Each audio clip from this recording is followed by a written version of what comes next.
ఏదైతే ఈరోజు land titling act రద్దు కోసం రెవెన్యూ మినిస్టర్ గారు బిల్లు ప్రవేశపెట్టారు. ఈ చట్టాన్ని చూస్తే చాలా భయంకరమైన చట్టం.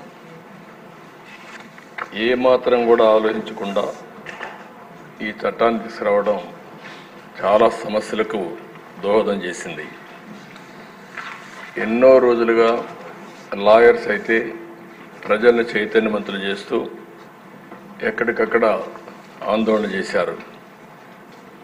ఈ చట్టం కనుచుంటే పౌరుల ఆస్తి హక్కును మొత్తం మింగేసే పరిస్థితి వస్తుంది.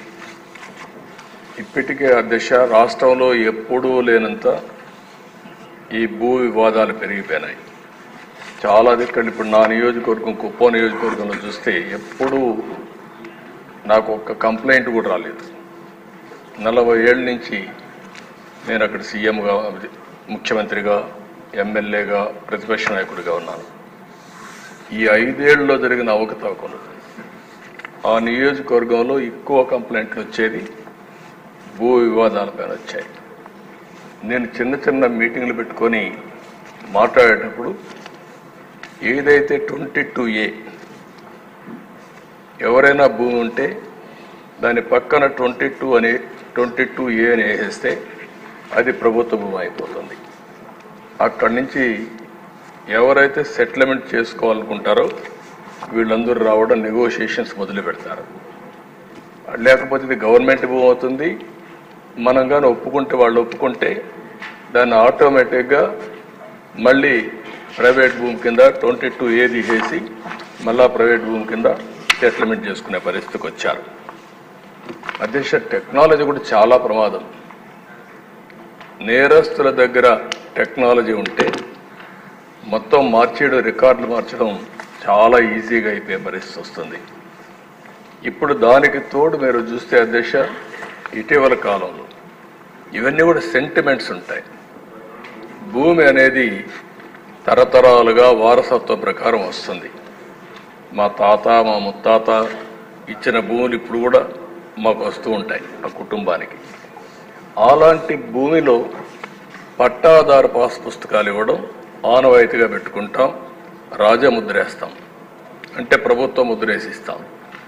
అలాంటిది ముఖ్యమంత్రి ఫోటో వేసుకొని పట్టాదారు పాస్ పుస్తకాలు ఇవ్వడం అంటే సెంటిమెంట్స్తో ఆడుకోవడం. ఇది ఎక్కడ చూడలేదు అధ్యక్ష, ఎవ్వరూ చేయలేదు ఇంతవరకు కూడా. అలాంటివి చేశారు. అప్పటికే ప్రజల్లో చాలా కోపం ఉంది, ఆవేదన ఉంది, ఆవేశం ఉంది. ఏమీ చేయలేని పరిస్థితిలో ఉన్నారు. అయితే ఇటీవల భూ సర్వే కూడా అన్నారు. ఈ భూ సర్వే కూడా అధ్యక్ష మొత్తం సెటిల్మెంట్ చేస్తామనే ఉద్దేశంతో చేసి డబ్బులైతే ఖర్చు పెట్టి ఎక్కడికక్కడ వివాదాలు పెంచారు, కానీ ఎక్కడా వివాదాలు తగ్గించే పరిస్థితి లేదు. దానిపైన కూడా నేను చాలా స్పష్టంగా చెప్పాను. హోల్డ్ చేశాం, స్టే చేశాం. ఇవన్నీ క్షుణ్ణంగా స్టడీ చేసిన తర్వాతనే చేస్తామని చాలా స్పష్టంగా హామీ ఇచ్చాం.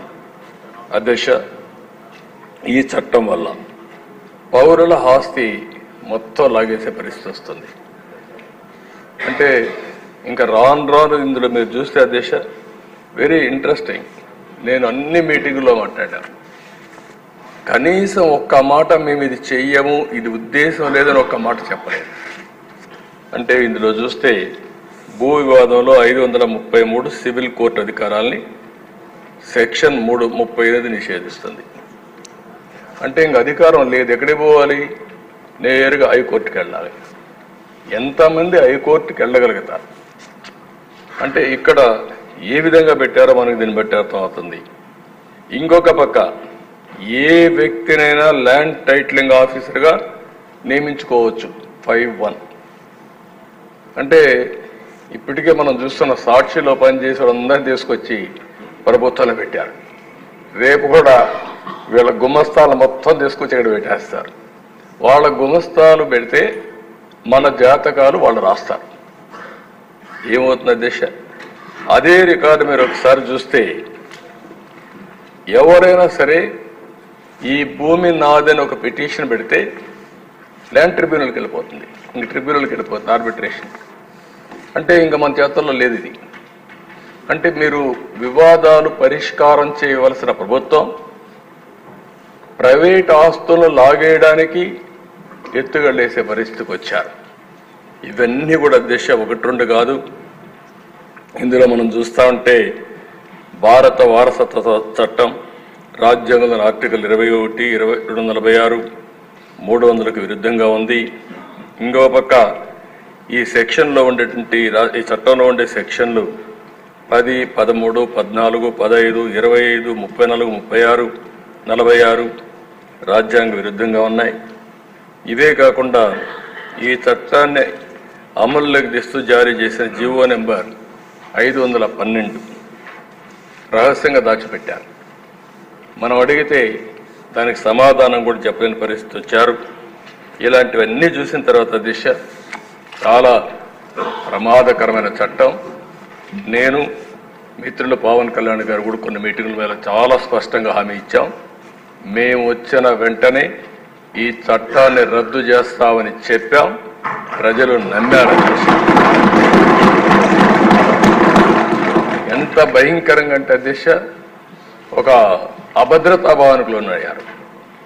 మళ్ళీ దుర్మార్గమైన ప్రభుత్వం వస్తే మా ఆస్తులకు మాకు రక్షణ ఉండదు అనే పరిస్థితికి వచ్చారు.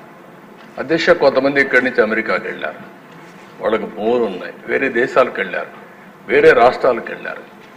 వాళ్ళు కానీ ఒక్కొక్కసారి రికార్డులు చెక్ చేసుకోకపోతే రికార్డులు మారిస్తే తర్వాత ఆ భూమి ఆటోమేటిక్గా డీమ్డ్ క్లాసిఫైడ్ చేసేస్తారు, నోటీసులు కూడా ఇవ్వరు. ఇలాంటి చాలా ఉన్నాయి దిశ. ఏది ఏమైనా మేము చెప్పాం, చెప్పిన తర్వాత చాలా స్పష్టంగా హామీ ఇచ్చాం. హామీ ప్రకారం మొదటి సంతకం ఏదైతే నేను చెప్పానో డిఎస్సి అని మొదటి 5 సంతకాల్లో ఈ ల్యాండ్ టైటిలింగ్ యాక్ట్ కూడా పెట్టి రద్దుకు ప్రతిపాదన పెట్టాం. మొదటి క్యాబినెట్లో దీన్ని ఆమోదించాం. మొదటి అసెంబ్లీలో దీన్ని మళ్ళా ఈ చట్టాన్ని రద్దు చేయడానికి ఇది ప్రవేశపెట్టాం. ఇది మా చిత్తశుద్ధిని మరొక్కసారి తెలియజేసుకుంటూ సభ్యులందరూ కూడా దీన్ని ఏకగ్రీవంగా బలపరిచి ఈ నల్ల చట్టానికి మంగళం పాడాల్సిందిగా మరొక్కసారి ప్రార్థిస్తూ, ఈ ప్రభుత్వం ఏ మాత్రం కూడా అజాగ్రత్తగా ఉండం, ప్రజల ఆస్తులు కాపాడుతాం, ప్రాణాలకు రక్షణగా ఉంటాం. ఇలాంటి చట్టాలను ఎట్టి పరిస్థితుల్లో ఆమోదించమని మరొకసారి తెలియజేసుకుంటూ మీ దగ్గర సెలవు తీసుకుంటాం. మంత్రి గారు మీరేం క్లారిఫికేషన్ ఇవ్వాలంటే ఇవ్వచ్చు.